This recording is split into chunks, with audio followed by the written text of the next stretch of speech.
श्री बागेश्वर धाम सरकार के कथावाचक पंडित धीरेन्द्र शास्त्री 6, 7 और 8 अक्टूबर को अलवर पधार रहे हैं। उसकी तैयारियां दिखाने के लिए हम यहां पर पहुंचे हैं, जो अलवर का लोहिया का तिबारा एक स्थान है जहां पर सैकड़ों बीघा ज़मीन है, जहां पर यह तैयारियां जोर शोर से चल रही हैं। यहां बहुत सारे लोग हैं, पहले हम एक बार उनसे जानना चाहेंगे।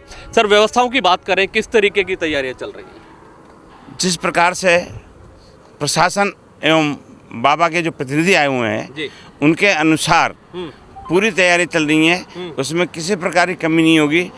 आम जनता के लिए सुविधाजनक तरीके से पानी की, भोजन की, रहने सहने की, उनकी मतलब अन्य प्रकार की जिस प्रकार की भी समस्याएं हैं वो सब समस्याओं के अनुरूप कार्रवाई हो रही है। और प्रभु से इच्छा है, बजरंगबली भगवान से इच्छा है, हमारे बाबा बागेश्वर इच्छा है, ये कार्य शांतिपूर्ण तरीके से संपन्न हो, यही हमारी सब लोगों की हार्दिक इच्छा है। देखिए, मैं एक बार फिर बताना चाहूँगा, अलवर में जो होने वाली इस कथा के लिए जो 5 तारीख को यहाँ पर 11,000 महिलाओं की एक कलश यात्रा भी निकलेगी। 6 तारीख को यहाँ पंडित धीरेन्द्र शास्त्री अलवर पहुँचेंगे और अभिनंदन यात्रा के तहत केंद्रीय विद्यालय से जहां वो हेलीकॉप्टर से उतरेंगे, वहां से लेकर हनुमान चौराहे तक उन्हें अभिनंदन यात्रा के तहत एक रोड शो के जरिए यहाँ लाया जाएगा। क्या व्यवस्थाओं की हम बात कर रहे हैं? कितना बड़ा पंडाल बनाया है, कितने लोगों की यहाँ बैठने की व्यवस्था की? यहाँ पर जन समर्थन को देखते हुए लगभग 800 बाई 600 का यहाँ पंडाल है, जिसमें 3 लाख लोगों की तो सीटिंग कैपेसिटी है। ओवरऑल बात करें उसके अलावा तो 5 लाख लोग यहाँ आसानी से कथा सुन सकते हैं। उसके अलावा व्यवस्थाओं की हम बात करें तो शहर के तरफ से आने वाले लोगों के लिए पार्किंग की व्यवस्था मॉडर्न सिंटैक्स में की गई है, और जो दिल्ली मुंबई एक्सप्रेसवे से आएंगे उसकी पार्किंग की व्यवस्था गणेश भट्टे के पास की गई है।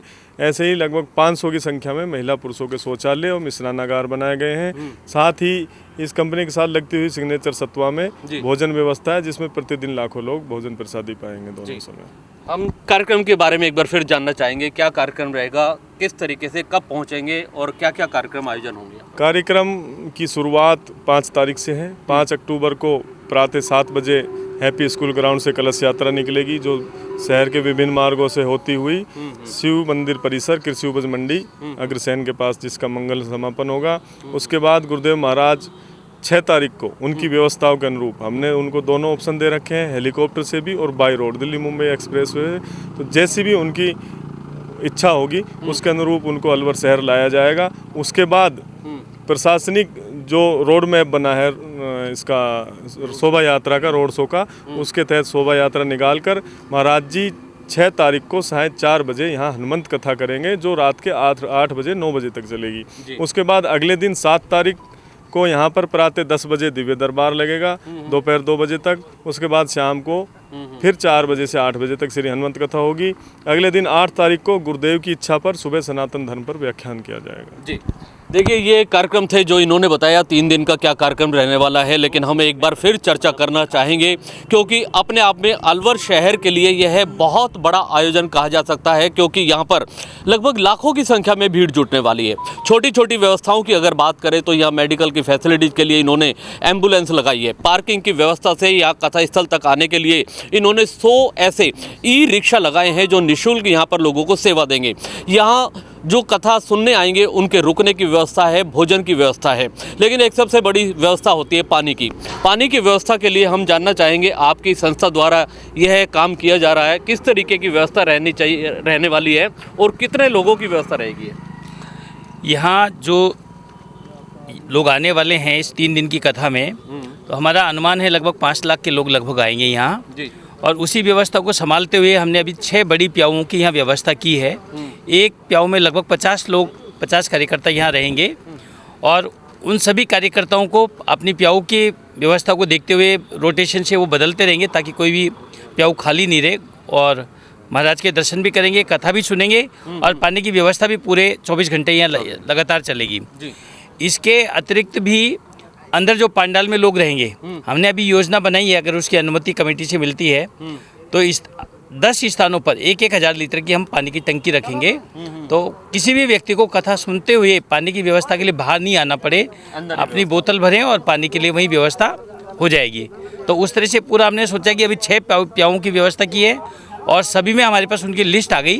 लगभग हर एक प्याऊ में 50 लोग रहेंगे, ताकि किसी को कोई प्रकार के परेशानी नहीं हो। संस्था है, किस संस्था के बैनर तले आप ये सारा काम कर रहे हैं? ये माधव सेवा समिति के हमारे विमल जी जैन हैं। ये इस कार्यक्रम को पीने के पानी की व्यवस्था को अंजाम दे रहे हैं। ये समिति के इनका एक प्रभार सौंपा गया है और उसमें मैं इनका सह प्रभारी भी हूँ।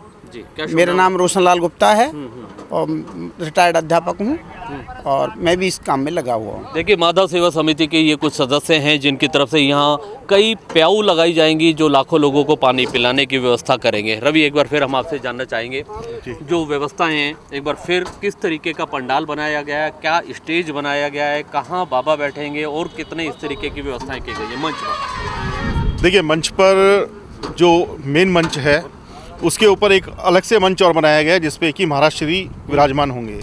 उसके नीचे जो मंच है उस पर से जो जजमान हैं वो 5-5 जोड़े करके उनकी आरती करेंगे।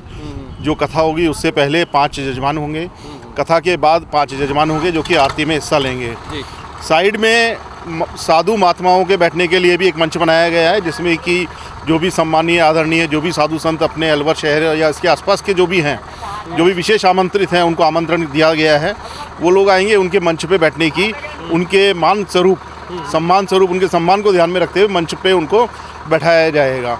इसके अलावा अलग अलग बैठने की व्यवस्था के साथ डी बनाई गई हैं जिसमें आगे यजमान लोग हैं, उसके पीछे फिर VIP हैं और इसके अलावा जितनी भी कलश की महिलाएं हैं, कलश वाली महिलाएं हैं, उनको भी बैठने का स्थान दिया जाएगा। जो राम सेवक हैं उनको भी पास दिए गए हैं कि वो भी अपने घर वालों को लाके अपने रिश्तेदारों को किसी को भी कथा श्रवण का लाभ उनको दिला सकें। साइड में हमने पंडाल में व्यवस्था की है जिसमें कि मेडिकल की फैसिलिटी हो, कोई भी इस तरह का कोई हादसा हो जाए, कोई व्यक्ति कोई बीमार हो जाए, किसी को कोई तबीयत में खराबी हो जाए तो उसके लिए यहाँ पे एम्बुलेंस की भी व्यवस्था रहेगी, खोया पाया की व्यवस्था रहेगी और जो भी इसमें आवश्यक जो भी चीज़ें होंगी वो सारी कुछ यहाँ पे हमने कोशिश की है कि किसी को कोई परेशानी ना हो। फिर भी आयोजन बड़ा है, थोड़ी बहुत अगर कोई परेशानी होती है तो उसके लिए भी हम फाइट करने के लिए तैयार रहेंगे, कहीं कोई समस्या ना आए। और बाकी हनुमान जी का कार्य, हनुमान जी सब संभालने वाले खुद ही हैं, हम तो एक निमित्त मात्र हैं। देखिए, सर्व समाज राष्ट्र उत्थान सेवा समिति के एक मुख्य राम सेवक हैं CS श्री किशन गुप्ता। हालांकि वो इस समय हमारे साथ नहीं खड़े हैं, वो और कामों में व्यस्त होंगे।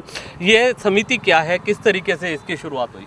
वैसे ये टोटली सामाजिक कार्यक्रम हमेशा करती रहती है और इसी संदर्भ में अलवर में इतना बड़ा जो भव्य कार्यक्रम आयोजित किया गया है तो वो श्री किशन जी के तत्वाधान में ही किया गया जी।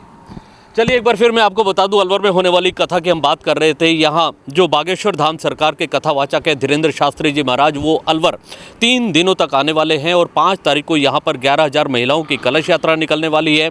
6 तारीख को वो हेलीकॉप्टर या वाया रोड जैसे भी आते हैं, यहाँ उनकी एक अभिनंदन यात्रा, शोभा यात्रा भी निकाली जाएगी जो हनुमान सर्किल तक पहुँचेगी।